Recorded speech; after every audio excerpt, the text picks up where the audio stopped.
Okay, now let's see what happens. Here's another wall. This wall is also on level 1 with this one. So watch what happens when we match type with these. Match type this to this. Click out. Okay, what does it do? Escape, escape. It takes this guy, inherits that offset of plus 1045. These guys are at the same level this way. Okay, now if I pick on this wall, is it attached? Let's detach it from this roof. Oh, it's not detached. Let's pick on this roof wall. Let's bring this guy down. Let's take this guy and let's go level 1 with an offset of 0 up to level 2 offset of minus 182. That sounds good. Okay, let's even bring it down a little bit lower. Now let's try match type this guy to this guy. Oh, look, it took the top and the bottom. Okay, click out. Escape, escape. Pick on here. We'll do this. We'll go this way. Match type. Go from here over to here. Okay, so when they are on the same level, in fact, they do take on when they start without any constraints and they are on the same level, they will actually go down here. They will inherit the top and bottom constraint of the wall as well as the wall type. Take this wall, change it to a different wall type. Masonry. Okay, here we go. Match type. This to here. Click out. It takes the top and the bottom and the type. When they're not on the same level, it only seems to take the bottom property, which is strange. Okay, so on that note, walls are more or less the exception. That's why I wanted to go over that. Okay, I thought, well, let's try columns. Here's a column that is from level 2 up to level 3. This one is from level 1 to level 2. Let's take the base offset and let's move it up by 400 millimeters. Okay, and now let's use our match type and say from the steel column to the wood column. Okay, it matches it, but it doesn't change the top or bottom offset. Now, when you go to a wall that has been attached, okay, let's attach the top to this roof. Now it's attached. Okay, so when I go here, match type this wall to here, it'll change the wall type, but it doesn't take on the height, okay, because it's attached. It'll take on the base. Okay, if I take this wall and I bring it up for some strange reason and I say match type, I could type MA and go from here to here. Okay, it's going to control the bottom and the type, but the top isn't being affected, and that's because this is attached to there. Let's click on here and detach it from the roof. Click out. All of a sudden, look at that. It did in fact take on the height, but it was ignoring it simply because it was temporarily being attached to the roof.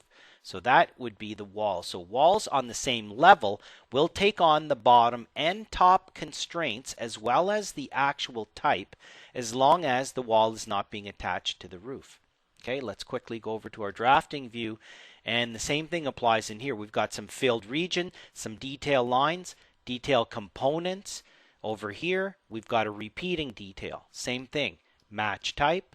I'll take, say, I want to change, this is the master, the angle iron, and I'm going to change all these guys to be angle irons because they're all detail components. Okay, undo. Notice I can undo back one at a time, and I also stay in my command. I can start again. Take this guy, filled region, and convert it over to there. Changes it. Notice it doesn't take on the line boundary style. It only takes on the fill pattern. Undo that and go the other way. From here to here. Click out. Okay, so this one has different line types on the outside. Same thing with the repeating detail. Take this guy, convert him. Click out. Hit undo. Still stay in the command. Isn't that nice? You don't have to repeat the command. Same as detail lines. Take my wide line, convert those. Okay? Undo, undo, undo, undo. So you can do that with detail lines, detail components, filled regions. It does not work with insulation objects. This is a 150 and a 200 millimeter wide Insulation, it doesn't work. It seems to work with everything else, and you'll know when it works because it'll hover. Okay, and it'll highlight, it'll highlight when you hover over it.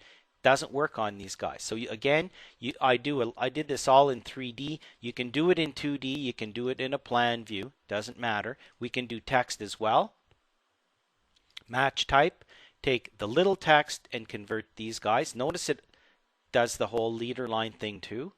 Undo, undo. Go the other way around. Match type to the big one. And then I'd have to stretch the text around. Okay, it also works with dimensions. I have imperial dimensions and I have metric dimensions in here. So I can say, okay, well, let's go switch the metric, and then I'm going to take these imperial dimensions here and convert them over. Okay, undo back, undo, undo. Go the other way around. Start with, oh, I didn't go back far enough. Start with the imperial. You don't have to start the command again. Do it that way. So it works with anything. When you hover over it, if it lets you do it, you can do it. You can only go from doors to doors and walls to walls and text to text and dimensions to dimensions, of course, but you can use it. So this will really help you save a lot of time when you just simply want to change one object to another object type. Okay, escape, escape. It's great. It's kind of like the create similar in the sense that you don't have to even know what type it is. All you have to do is say, well, I'm not sure what this roof type is, but I want to take this and say, I want this to be the master. I want to change this one.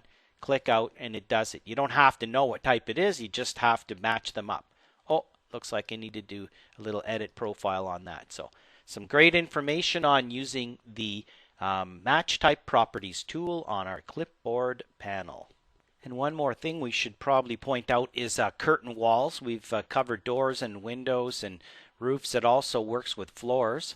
Modify match type. Let's take this thicker floor and change that. Click out, changes that. So it works with floors. With curtain walls, I've just got a curtain wall over here. And I've got a door as a panel, I've got a solid panel, and I've got a brick wall, and I've got your standard one. So when you use your match type within a curtain wall, if you want to change the panels, the problem is when you pick on here and you try to pick on something, it'll pick the first one, but it's because they're locked. Escape, escape. If you want to change a curtain panel, you have to tab, pick the panel by tabbing, and unpin it. Now that one's free to be changed. So now I can say match type from this to tab this. Okay, I've got a door inserted here. Click out to clear my selection. Click nothing. That clears your selection. Then I can pick this glass door. And if I try to change this one, it won't let me. But if I pick one of the ones that have been unpinned, I can change those. So before you do it, escape, escape here, is you have to use your tab key with curtain panels. Pick it, unpin it. Pick the other one. Okay, and you can do more than one because you can pick in here, of course, and you can unpin more than one at a time. That's actually unpinning the mullions. You probably want to filter through here and just say, the curtain panels only. And then unpin those. They're already unpinned. And then you can use your match type and say match type this to here and here. And always use your tab key with curtain walls. So curtain walls, you can also use the match type. You just have to make sure that you unpin the mullions or the panels before you go in and start to match type.